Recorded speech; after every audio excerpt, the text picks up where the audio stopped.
Pretty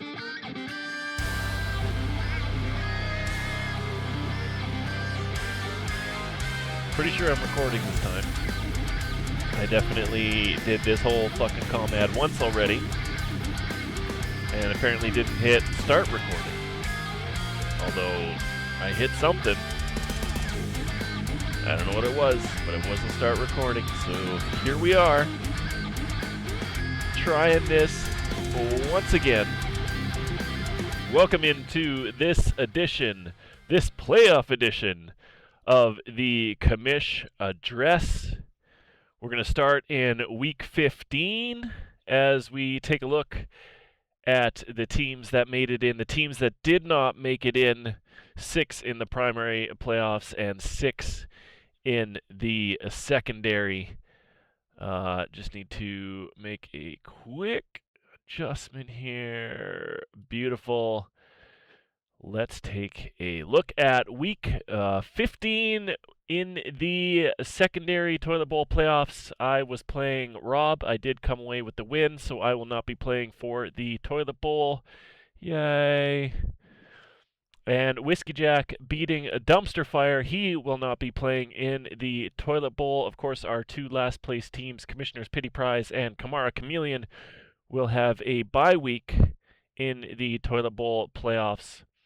And the two teams that had a bye week in the primary playoffs, congratulations to Chubb and My Butker and Fear Boners, both at 18 and 10, will earn a bye week going into the playoffs. That leaves Sheila Penix When I Dicker taking on Bijan Maystor. Let's take a quick look at the matchup as we all saw on Thursday night of Week 15. Kyle Pitts with 45 points.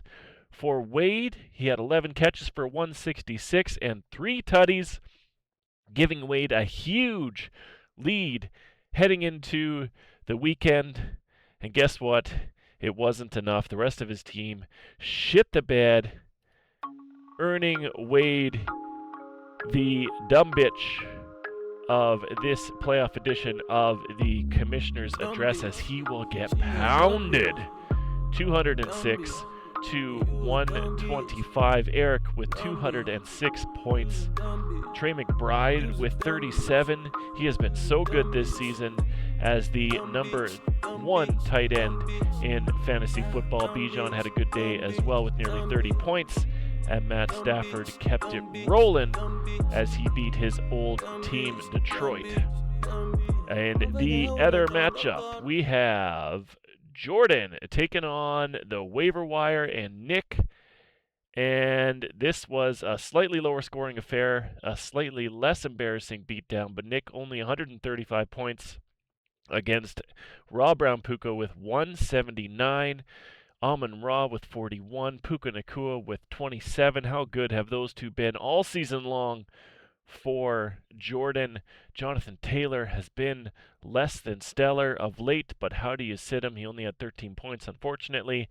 And Jordan Love also a less than stellar of late. Michael Wilson has been great with Jacoby Brissett playing in Arizona. He's been dishing it out, and the Philly defense with 26 points in the shutout victory against Las Vegas. Nick McCaffrey had 15 points. I think that's his second lowest output of the season. Yeah, just letting you down in the fantasy playoffs. Devontae Adams with 11 points. He had 2 games, 3 games, 4 games. Okay, he's been pretty up and down, but only 11 points from Devontae.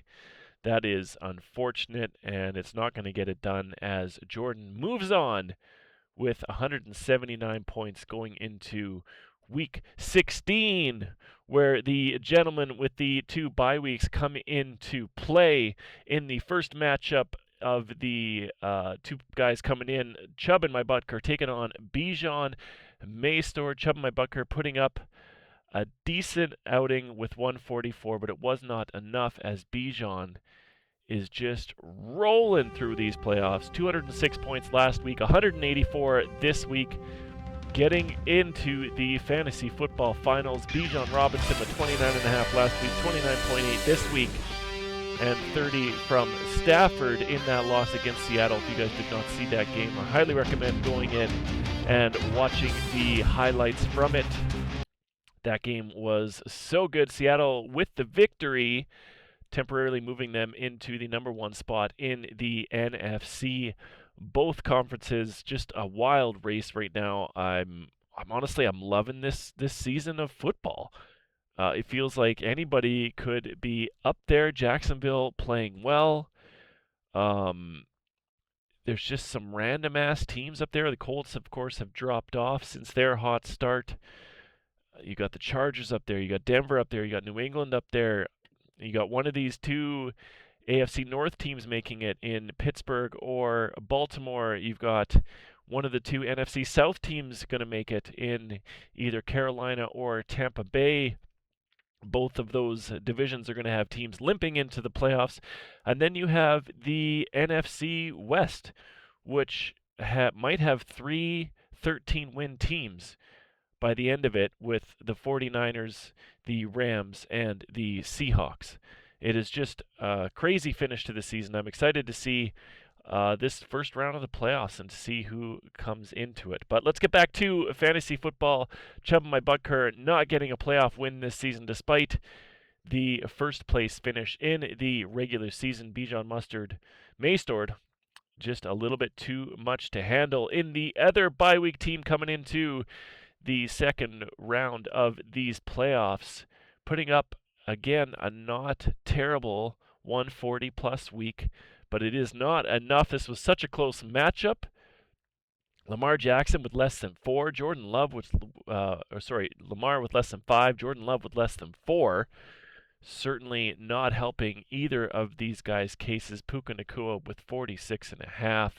He had that on Thursday night. Again, if you haven't seen that game, that Seattle Rams game, please go check out the highlights. It was so good. Trevor Lawrence on the losing side of it for Shane. He was good. He had 31. In the week prior, he had 44, which, if I'm not mistaken, is the best single-week quarterback performance of 2025. Trevor Lawrence has been dishing out, and they are looking surprisingly good heading into this final stretch into the playoffs. That means Jordan is going to be moving on to the finals to take on Eric, and Shane is not going to get a playoff win either. Both of our two teams that got a bye week did not come away with a playoff win. This fantasy season has been just as wild as the NFL season, and I am all for it. Wade putting up 213 points this week when it really didn't matter. Good for you. You get a little thumbs up. Certainly not enough for Superman of the Week, but you get a thumbs up. 213 points. He more than doubled Nick's output of 101 points. Ladies and gentlemen, played his way out of the toilet bowl, so good for him. And Gus Bus as well will play his way out of the toilet bowl, leaving the toilet bowl matchup. Will be Casey Taves taking on It's Mickey.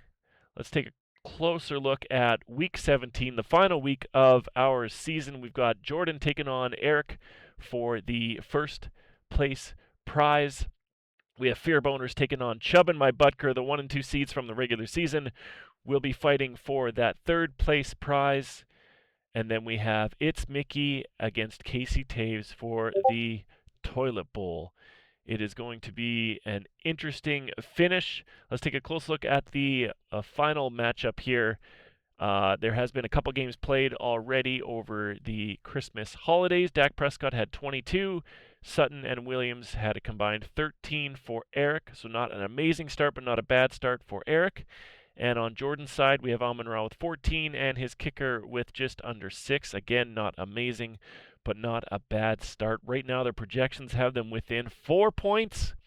But of course, we know there is a lot of football left to play. Jordan is starting Shitdoor Sanders as his QB1. And in his Superflex right now, he has Michael Wilson. It's a bold strategy, but Jordan Love, I think, has been ruled out for this final week.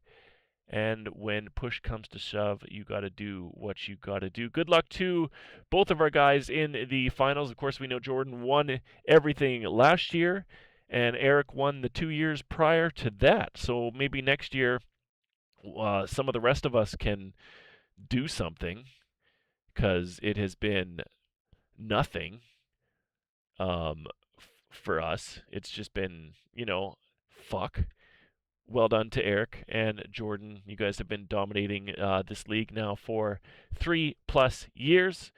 Well done, especially to Jordan, who is somewhat new to our league. I think this is his third full year in the season, and he might be coming away with 2 fucking wins in his first 3 seasons of not just our league of fantasy football, but fantasy football in general.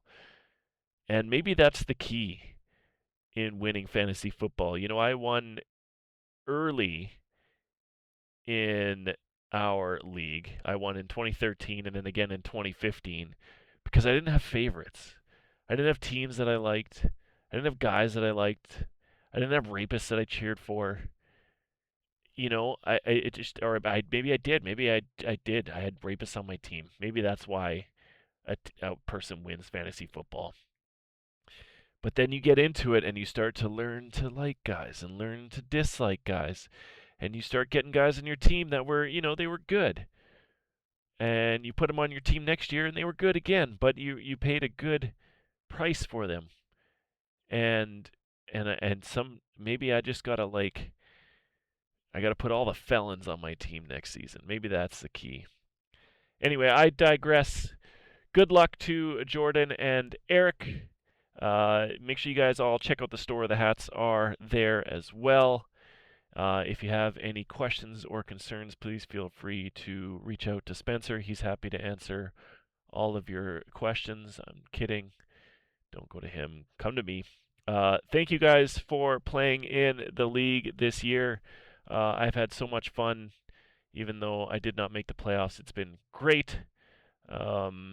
Yeah, it's been awesome. Thank you guys once again. Happy holidays and Merry Christmas to you all. Safe travels. Take care of each other. Take care of your family. Tell them you love them. May your players stay ever healthy and unproductive. Commish out.